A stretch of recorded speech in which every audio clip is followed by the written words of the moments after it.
তবে পরিস্থিতি যাই হোক, যেভাবে দলের এক সদস্য আগ বাড়িয়ে অধিনায়ক হওয়ার দাবি জানাচ্ছেন, সেটা আর যাই হোক ভারতীয় দলের ড্রেসিং রুমের জন্য সুখকর নয়।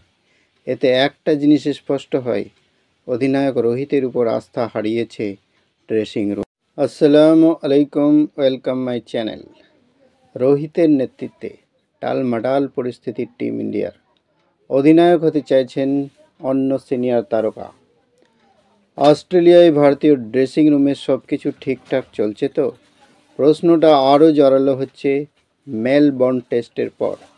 শোনা যাচ্ছে রোহিত শর্মার অধিনায়কত্ব নিয়ে প্রশ্নের মধ্যেই দলের অন্য এক সিনিয়র ক্রিকেটার অধিনায়ক হওয়ার আগ্রহ প্রকাশ করেছেন। এমনটাই এক সর্বভারতীয় সংবাদ মাধ্যমের দাবি। ইন্ডিয়ান এক্সপ্রেসের দাবি অনুযায়ী ভারতীয় দলের এক সিনিয়র সদস্য প্রকাশ্যে জানিয়েছেন, রোহিতকে নেতৃত্ব থেকে সরিয়ে দেওয়া হলে তিনি অস্থায়ীভাবে দলের নেতৃত্ব দিতে প্রস্তুত। ওই সিনিয়র ক্রিকেটের দাবি, তিনি টিম ইন্ডিয়ার সমস্যা সমাধান করতে পারবেন। উল্লেখ্য, এই মুহূর্তে ভারতীয় দলের অধিনায়ক হচ্ছেন জসপ্রীত বুমরা। অন্যান্য সিনিয়র ক্রিকেটারদের মধ্যে রয়েছেন বিরাট কোহলি, KL রাহুল, রবীন্দ্র জাদেজা এবং ঋষভ পান্ত। তবে কে প্রকাশ্যে অধিনায়ক হওয়ার ইচ্ছেটা প্রকাশ করলেন সেটা জানা যায়নি। রোহিত শর্মা নিজে বিশ্রী ফর্মে চলছেন, তার অধিনায়কত্ব দলও বিশ্রী ফর্মে।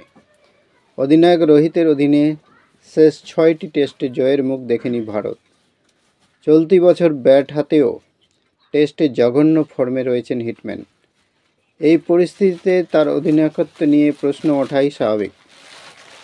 শোনা যাচ্ছে বর্ডার গাভাস্কার ট্রফির পরই দলের ভবিষ্যৎ নিয়ে রোহিতের সঙ্গে আলোচনায় বসবে BCCI। ক্রিকেট মহলের ধারণা, সেই আলোচনা খুব মিষ্টি মুখে নাও হতে পারে, বরং বোর্ডের জেরার মুখে পড়তে চলেছেন ভারত অধিনায়কও। অবশ্য তার আগেই সিডনি টেস্টের পর রোহিত নিজেই টেস্ট থেকে অবসর বা অধিনায়কত্ব ছাড়ার সিদ্ধান্ত ঘোষণা করে দিতে পারেন, সেই জল্পনাও শোনা যাচ্ছে। তবে পরিস্থিতি যাই হোক, যেভাবে দলের এক সদস্য আগ বাড়িয়ে অধিনায়ক হওয়ার দাবি জানাচ্ছেন, সেটা আর যাই হোক ভারতীয় দলের ড্রেসিং রুমের জন্য সুখকর নয়। এতে একটা জিনিস স্পষ্ট হয়, অধিনায়ক রোহিতের উপর আস্থা হারিয়েছে ড্রেসিং রুম।